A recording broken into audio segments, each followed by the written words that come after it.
បាទសួស្តីបងប្អូនអរគ្នាថ្ងៃនេះធ្វើការតឡើងជាមួយនឹងមីក្រូរ៉ូយ៉ាល់បងណា100វ៉ាត់អញ្ចឹងតឡើងគ្រាប់វាច្រើនជាងមុនឲ្យខ្លាំងតឡើងវ៉ាត់ឲ្យខ្លាំងជាងមុនឲ្យកាយដាក់កង្ហាល់ថារបស់គាត់ចាស់ឲ្យមានកង្ហាល់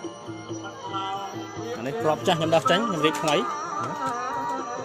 អានេះទាំងចាស់ហ្នឹងទាំងចាស់ទៅខ្ញុំដោះចេញខ្ញុំរៀបថ្មីទាំងដាក់កង្ហាល់ផ្លុំអត់បានផ្លុំមីក្រូអញ្ចឹងវាអត់សូវល្អអញ្ចឹងយើងដាក់ជាមួយនឹងមេដែកជា4ជ្រុងនេះតែជា4ជ្រុងយើងចាប់គ្រាប់សងខាងមកណាគ្រាប់សងខាងចេញខ្យល់មកវូជាហើយវាផ្លុំយូរទៅទៅជាការពារយកងាយក្តៅងាយឆេះទៅហ្នឹងហើយគ្រាប់យើងតឡើងដល់14គ្រាប់ណាគ្រាប់របស់វាមាន8ហើយយើងតឡើងថែមនេះយើងដើរខ្សែដើរគ្រាប់ហើយកង្ហាល់វាហ្មងវាងឹតតិចហ្នឹងកង្ហាល់វាប្រើ8ហ៊ុនអញ្ចឹងបើកកង្ហាល់ផ្លុំជាហើយស្បកដូចខ្ញុំនឹងចោះវាដាក់រុំខ្យល់ដែរភាសាស្បករុំខ្យល់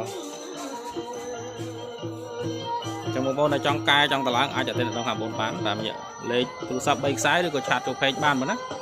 អានេះអំភ្លីនេះបងប្រុសមកវាកំពុងចាមណាមកវិធីរំខែកំពុងចាមគាត់ផ្ញើមកចឹងដាក់អានេះ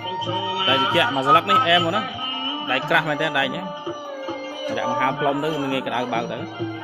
ប្រើបានយូរអានេះ100វ៉ាត់មកណា100វ៉ាត់អញ្ចឹងអរគុណច្រើនបងប្អូនមានចំណាប់អារម្មណ៍អាចតងបានតាមរយៈលេខ3ខ្សែឬក៏ឆាតចូល Telegram បានបាទអរគុណច្រើនបងប្អូន